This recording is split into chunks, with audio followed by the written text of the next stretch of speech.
Jadi sholat itu adalah suatu perkara yang tidak boleh dipermainkan, karena itu merupakan suatu amalan yang pertama kali dihisab nanti di akhirat.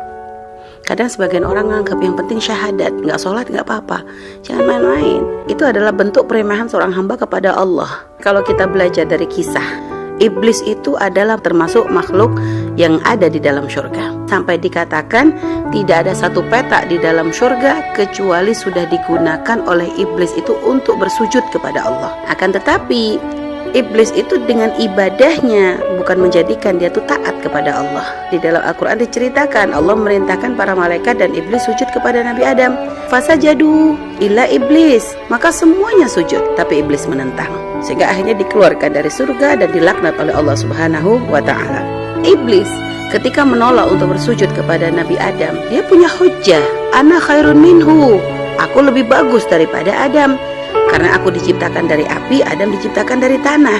Sekarang tanyakan kepada orang-orang yang meninggalkan sholat, apa hujjah mereka ketika meninggalkan sholat?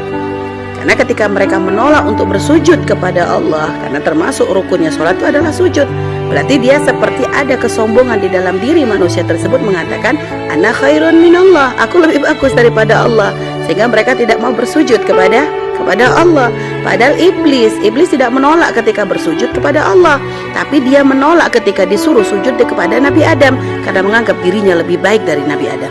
Dan iblis tidak pernah menganggap dirinya lebih baik daripada Allah. Dan iblis waktu itu tidak mau sujud kepada Nabi Adam hanya 1 kali perintah. Tapi sekarang ada orang meninggalkan sholat sampai 5 waktu dalam sehari, ada kadang sampai bertahun-tahun, bahkan mungkin ada yang sampai sama sekali tidak pernah kenal sholat. Na'udzubillah. Sebesar apa dosa yang akan ditanggung? Yang belum sholat jangan ngentengin urusan sholat, yang sudah sholat jangan puas dengan sholatnya. Kalau kita melihat ada orang tidak sholat, yang harus kita hadirkan di hati kita ini adalah rasa kasih. Kita doakan bagaimana ada seorang hamba begitu durhakanya sehingga menolak untuk bersujud kepada Allah Subhanahu wa ta'ala. Kita juga menanamkan jangan merasa bahwa dengan sholat kita sudah punya tiket masuk surga. Belum tentu. Dilihat dulu bagaimana sholat kita. Apakah sholat kita menjadikan kita semakin lebih baik dalam urusan kita kepada sama manusia? Karena Nabi sudah mengisyaratkan ada orang ahli ibadah tapi ternyata urusan manusia tidak baik, dengan tetangga ribut, maka dikatakan ahli nar. Lihat, kita harus senantiasa introspeksi diri.